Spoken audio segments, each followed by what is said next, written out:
Well, good evening, everyone. Today is April 16th, and this is part 4 of my spring garden tour. I thought I would start right here on the other side of my driveway. Yesterday, we were over there looking at a lot of the trees kind of in that section of my yard. And now we'll start on this side and kind of work our way down. So right here, I got my Germaine's Gyration. It's a beautiful lace leaf. For those who haven't seen part 1 through 4, we had a bunch of days in the 70s and the 80s with 5 days in the 80s, and then we got a 28-degree night. And so some of them, even though I covered them, got some frost damage, but luckily this Germaine's Gyration's big and took it well. So here's Germaine's Gyration. This one gave plenty of room for it to grow quickly. As you can see right here, it's definitely put on a foot of growth just this year. Right now, before even this, actually over here, it's probably closer to like, yeah, it's about a foot of growth too. So Germaine's Gyration, very fast growing, green lace leaf, beautiful fall colors. Usually one of the last ones to change into the fall colors for me, but definitely I just loved how large and dissected these leaves are. They're really pretty. So green, or Germaine's Gyration. Right next to it is, this is my the red plants is Kurenai Jishi. There we go. Very crinkly leaves, kind of like Shishi Shigira, but this one's red. Very beautiful. Got a pretty tall one. There's not really too much lateral branches yet. It'll definitely branch out from a lot of the images I've seen, but just enjoying these tight, curling, red leaves. It gives it something a little bit different than the traditional Shishi Shigira or Ojishi or Mojishi with the spring red color. It does fade to kind of like a muddy red green later in the summer, but right now this spring color is looking great on this. So Kurenai Jishi. And then got some peonies about to bloom next to it, some daylilies that will bloom later in the summer next to that, and I'll fill this bed up with annuals later on. Over here is my Dragon's Master. It's kind of lost a lot of the spring color. It usually comes out looking a lot more orange, kind of like I think this one looks more like a Katsura, and then Orange Dream looks more like an orange, or not Orange Dream, Golden Falls looks like more Orange Dreamish, but it does fade to this yellow. I'm pushing the sun tolerance on it, but for me so far it holds this yellow pretty well throughout the year. Once again, you can see some of the frost damage on it. Tonight we're supposed to drop to 37. Hopefully it's the last frost of the season. But Dragon Master here is a very weeping variety, so I'm slowly training it up into interesting shapes. And then as you can see, it leaps down or cascades down pretty heavily, so you gotta stake them up if you don't want it to be a ground cover.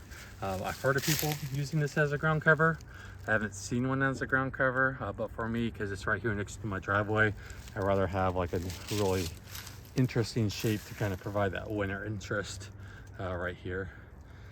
Behind my Dragon Master, so I got the yellow there, and I got the red over here, is my Red Dragon. So this is my first Japanese maple. Once again, I just love the really giant red, let me see if I can find a more of which really divided big red leaves. This one holds its red color very well throughout the year for me. I'm going to back up so we can kind of get the setting sun shining through it. It's really pretty. So I got some dogwoods right here, and then a little bit earlier in the year, I had all these yellow daffodils right here, and then you get the sun shining through the leaves. It's almost like a fire glow, a lace leaf fire glow with how bright these leaves get. The sun's still a little high, but Fireglow, if you like that look and want a lace leaf, Red Dragon's definitely the way to go. Let's see if I can kind of look up in the canopy. But anyways, this was my first Japanese maple. And let me see, I don't know if somehow my camera rotated. First Japanese maple, and then after this one, I got my Autumn Moon, and then Autumn Moon. I got a couple other ones. The next one was, I think, Butterfly, but this one was definitely the my first one. And like most of you, I think a red lace leaf or a red upright are kind of the original ones that we get. From here, down the driveway,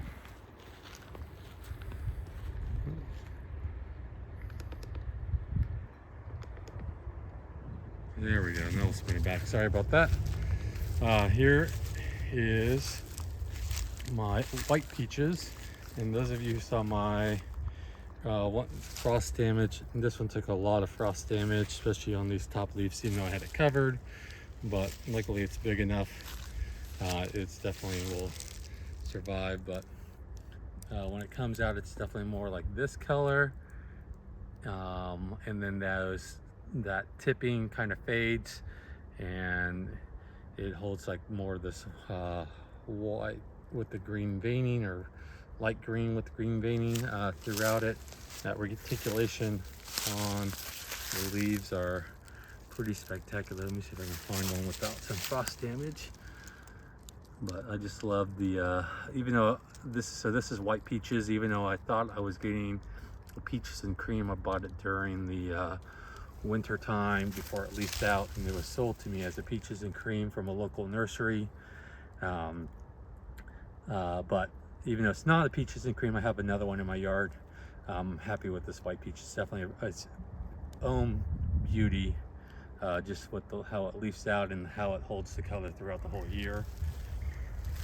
This one gets a little bit more wide than tall. I think it'll still probably get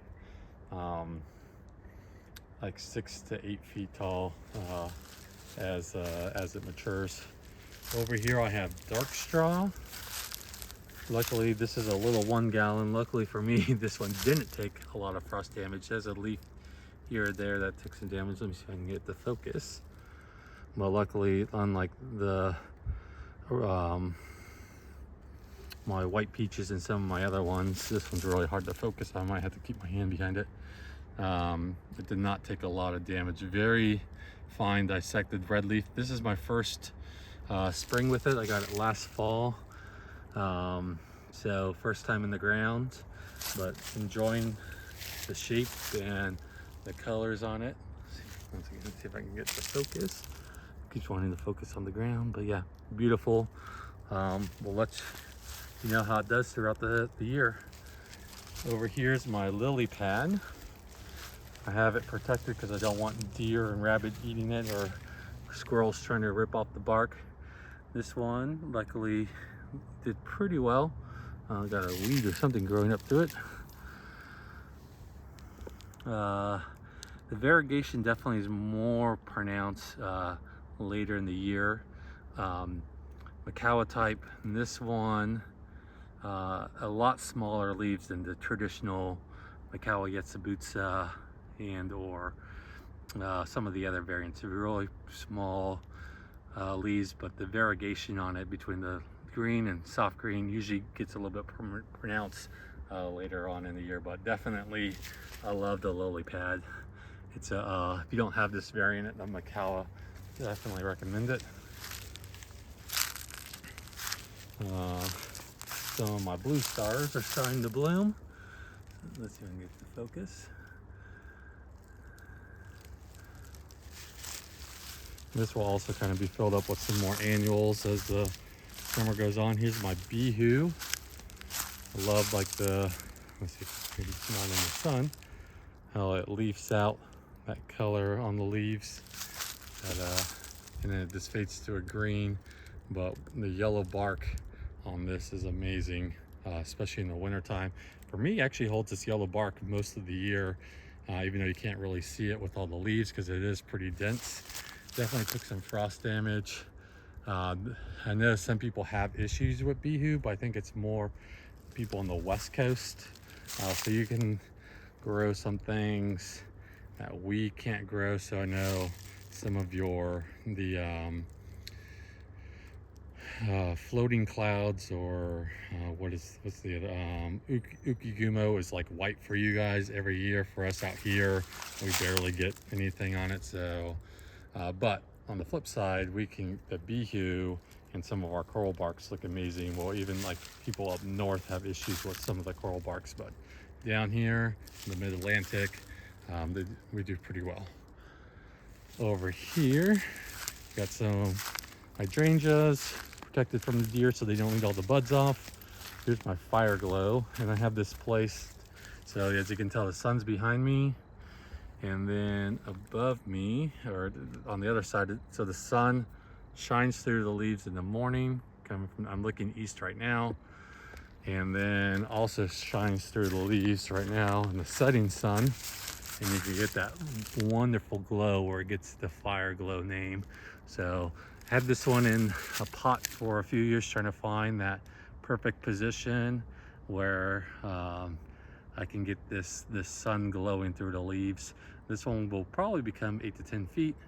Over the years, gave it plenty of room for it to grow, but as it gets bigger, it'll catch more of that beautiful sun. And for me, this is my best red. If you want a red that holds its red from spring all the way through fall, Fireglow is the one that does it for me.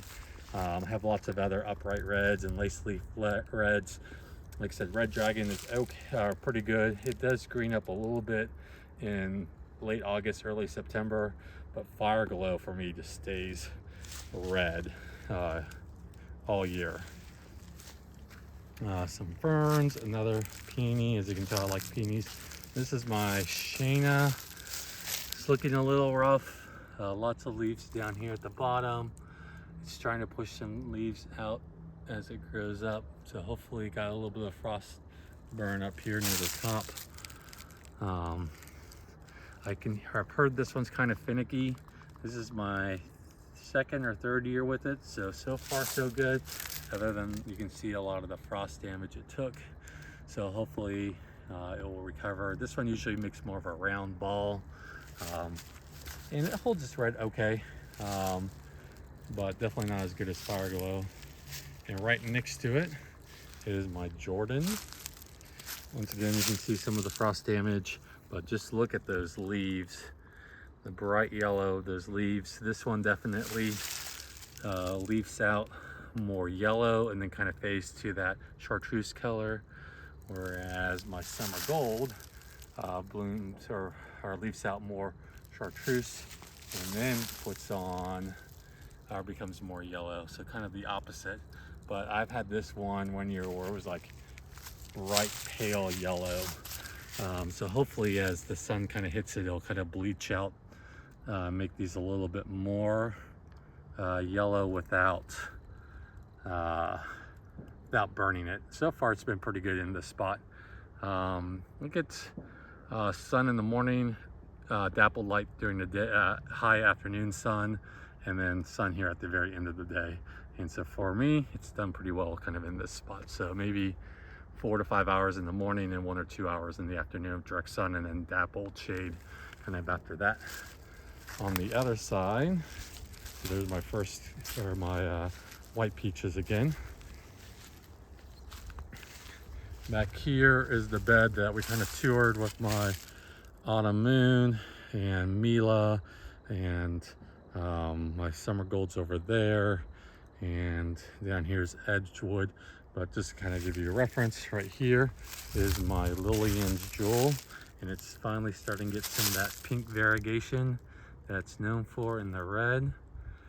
With the red and pink variegations, I've heard this one can revert, so it's something I'm definitely going to keep an eye on. I don't think it's as bad as a rainbow reverting or some of the other a lot more pronounced pink in it, but I have heard that this one, just something for me to kind of keep an eye on. This is my first spring with it. I got it last fall, so I saw kind of the tail end of it as it was going into fall colors, but definitely enjoying this peeking out, especially like these bright pink colors on it. So this is Lilian's Jewel. And this is a Robin Candle Porta Campus. My other one that I had somewhere else in my yard didn't make it through the winter. We're right on the edge. I think there's zone 8 and we're technically zone 7, zone 6. But it's been in the ground for a couple years, so hopefully it has the roots to kind of survive.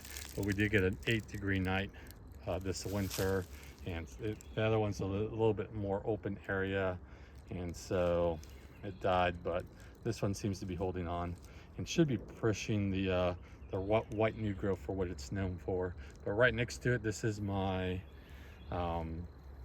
Golden Dream, or not Golden Dreams, my Golden Falls, which looks like Orange Dream in the spring, but right now it fades to kind of, it goes to like a yellow, and then it kind of becomes more chartreuse as the summer goes on, so it becomes more like the spring color.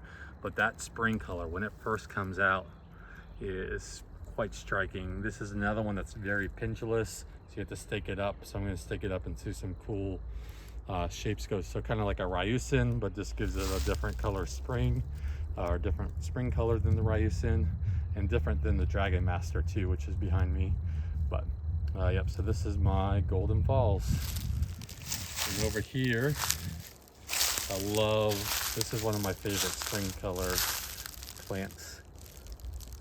Let's see, this orange with the reticulation is just striking, and then it kind of fades to this color. If I get to the other side, I think I have a little bit more orange, so I think it's a little bit more light during the morning time. So this is my, I'm just blanking on the name. Let me look at the bag.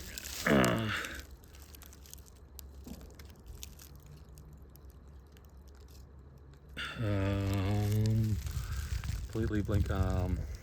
It's gonna come to me as well. Anyways, this one here, like, just let's see if I can find a really good leaf that shows that reticulation and the orange color.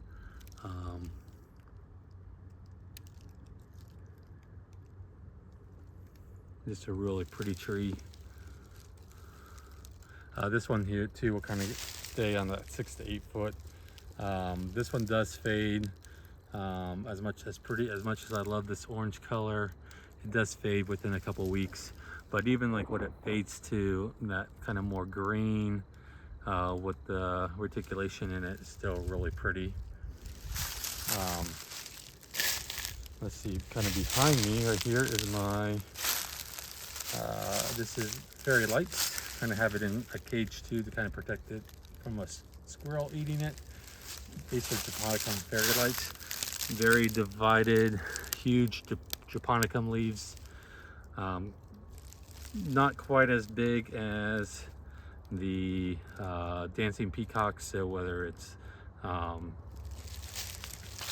Meikujaku or Longwood, but still very divided leaves here on the Fairy Lights. This one stays pretty small and is very slow growing, only a couple inches a year. So it'll definitely be this shape for a while. So I'll probably have this cage around it for a while just to kind of help protect it. Hopefully once it gets a good leader, we'll stake one up. This one over here is, I always forget the name of it. It's something Nagishi. Let's see if I can zoom in on the, find the name. Sango Nagishiki. It's supposed to be green and then gets a yellow border to it. Mine does okay with the yellow border. Usually the yellow border comes a little bit later after it leaves out a little bit. usually just kind of leaves out green like this for me, and then like I said, as the summer progresses, and then it gets the yellow border on it. It's not as good as I've seen some other ones. Some other people have some other, like, all their leaves are bright yellow. Mine usually kind of like a oregano nishiki right now, where maybe 1 or 2 leaves, I went maybe more than that, but more are green than green with the yellow around the edge. But I think as it matures, hopefully it will put on that variegation for me. But still a pretty tree. This one should get about 8 feet tall when it's said and done. Let's see, we'll head this way. So this is my really tall. This thing is probably it's probably closer to 9 feet tall. This one is my Radiant, so kind of an oregano nishiki style. So kind of I have one oregano nishiki somewhere else in my garden, but this one blooms green for me, and then the secondary flush is where you kind of get those pinks and swirls and whites that it's known for. It does get a little bit of this tipping, and you can kind of see some of the variegation starting to form up there, and a little bit more pink kind of down here, but usually it's definitely the secondary flush that gets more of that pink and white swirls. Those leaves down here have some pretty good on it.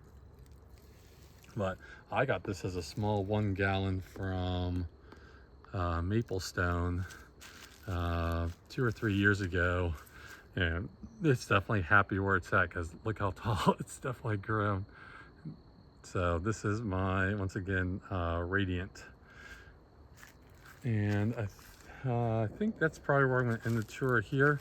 And then tomorrow, if I have time, I'll continue just working down the driveway, and then kind of working back into this forest bed. This is a high oak canopy, so it gives a lot of dappled light, morning sun and late day afternoon sun, but mostly dappled light. So a lot of the maples do pretty well underneath the oak canopy. But with that, here's a couple more shots of the pretty variegated leaves here on my Radiant, and I hope you guys have a good night. Thank you for joining me on this tour.